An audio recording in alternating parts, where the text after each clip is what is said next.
Hello and welcome to Firearm Freedom. This is going to be the first video in a series that I am labeling Gas Mask 101. In today's Gas Mask 101 video, we are going to be talking about some of the do's and don'ts when you first get into owning a gas mask. And quickly, before we get this video started, I'm going to be showing primarily a MIRA gas mask in this video, and I just wanted to kind of give you guys the full disclosure there. They did not tell me to do this video or line it up or anything like that, but I am an affiliate with MIRA, and I also have a 10% off discount code with you guys, so I will throw that link down in the description and pin it in the comment section. Anything you buy from that link helps the channel out and gives me some kickbacks, so I seriously appreciate the support. Furthermore, I'm also wearing my Shoot a Classic AK shirt in this video. This is a shirt designed by myself, and it's also available at the Firearm Freedom merchandise store. I seriously appreciate you guys repping the brand. You've made a decision to buy a gas mask. This decision is being made a lot more frequently these days, and this video is not going to be about whether or not you need a gas mask or want to buy a gas mask. I've actually already made a video about that on the channel. I'll try to throw it in a card up in the right-hand corner of the screen now for you to check out if you're still kind of on the fence on whether or not you actually even need a gas mask.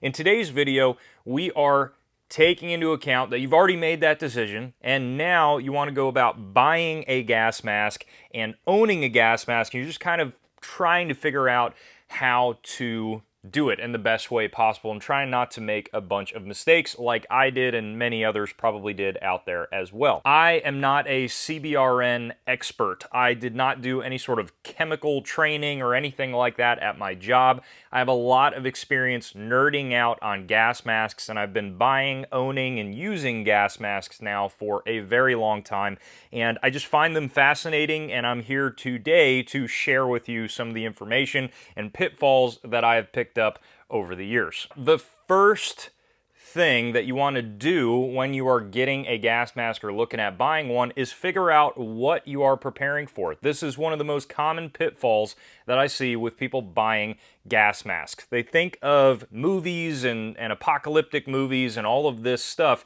and they immediately go to nuclear. As far as my list of preparedness items, any sort of nuclear protection would be at the bottom of the list. Many people don't fully understand just the gravity of that situation, and most people are going to be nowhere near prepared enough for that situation with just a gas mask. And once you know that, it kind of puts your mind at ease a little bit in understanding, okay, I'm not going to drop a bunch of money into a mask only for nuclear fallout protection.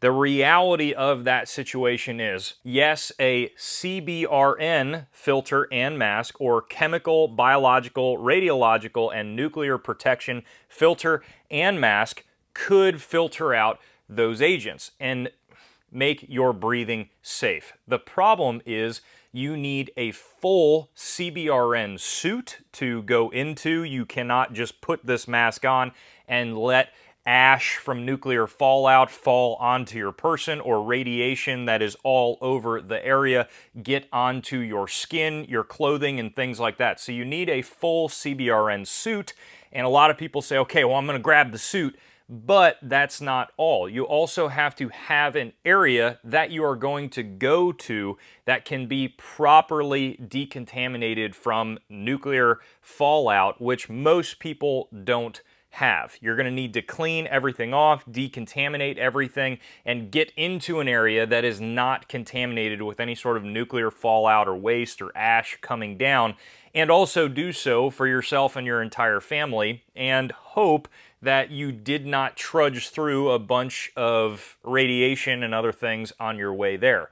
Yes, it's possible. That situation is very difficult to prepare for. So when I look at a gas mask, and what I think a much more realistic thing to prepare for with a gas mask is more of the chemical side of things. If we notice Ohio, that is a prime example where something like this probably would have saved you from a lot of long-term illnesses way down the road that we're not even fully seeing yet.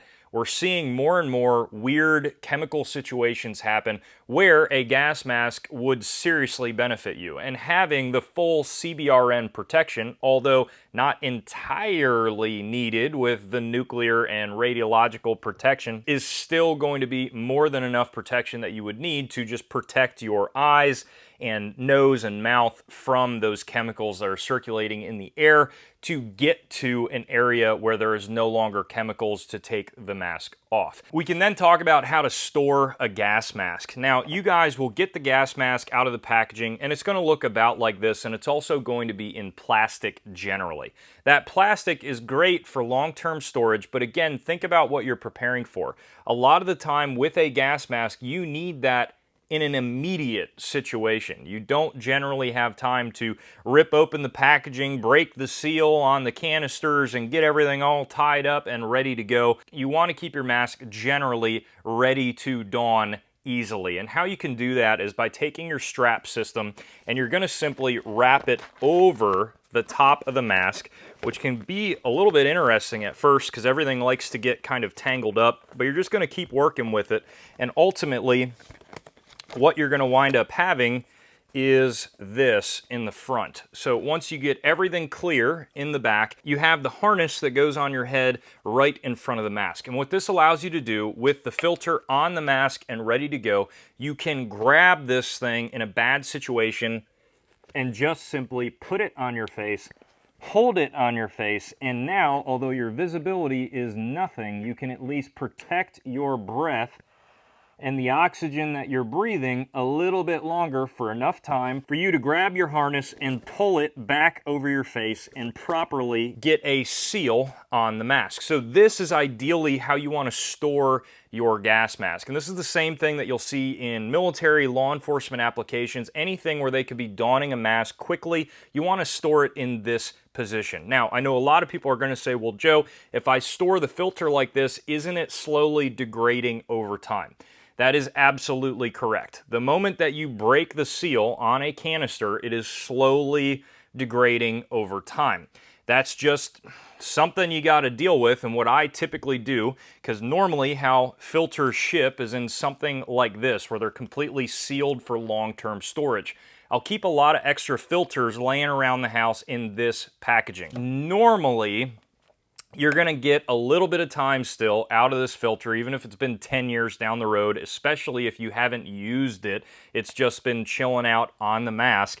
And I'm going to bring all my extra filters because I will have time, hopefully, if I need to switch out the filter and do a filter change, to rip open the packaging and not let it get too close to that filter change to get that good, ready-to-go filter that's not been damaged over the years. When we're talking about filters, we got to talk about decontamination.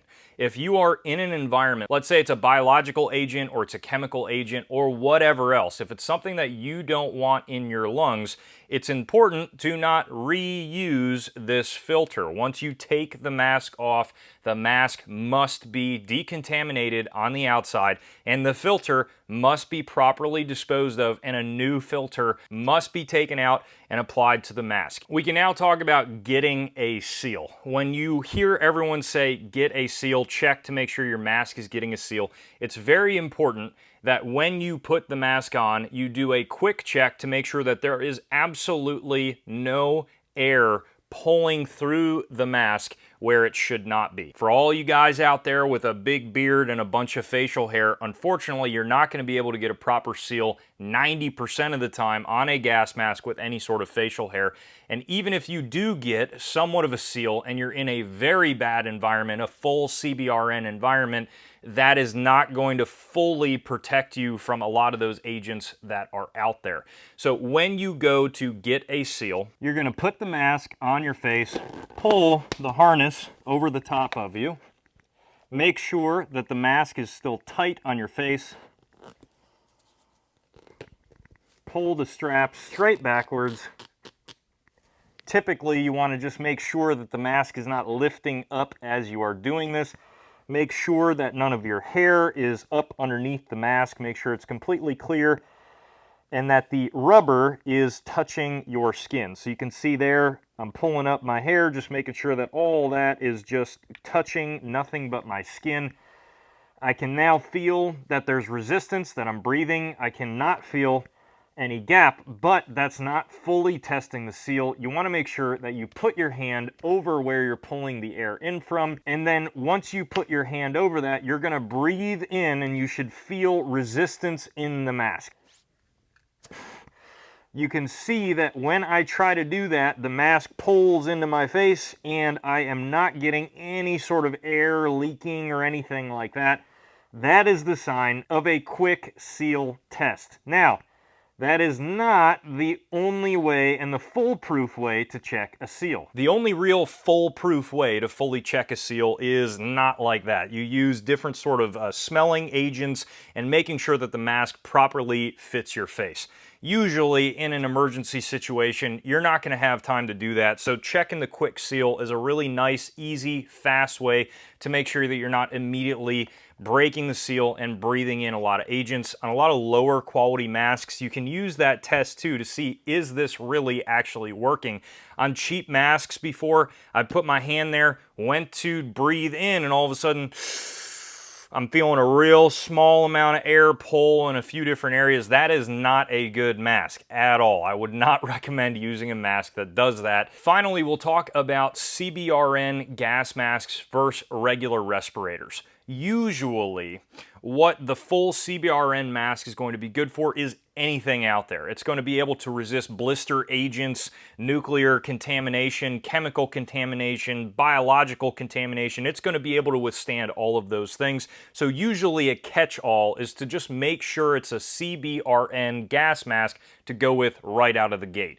Yes, there are respirators out there that you can pick up at Home Depot, Walmart. They're super cheap, and in certain chemical environments, those might filter out a little bit of contamination. But when it comes to your eyes, that's a very important part. A lot of those respirators just focus on your nose and mouth, and a lot of contamination can get in through your eye ducts and other things. So that's something to think about.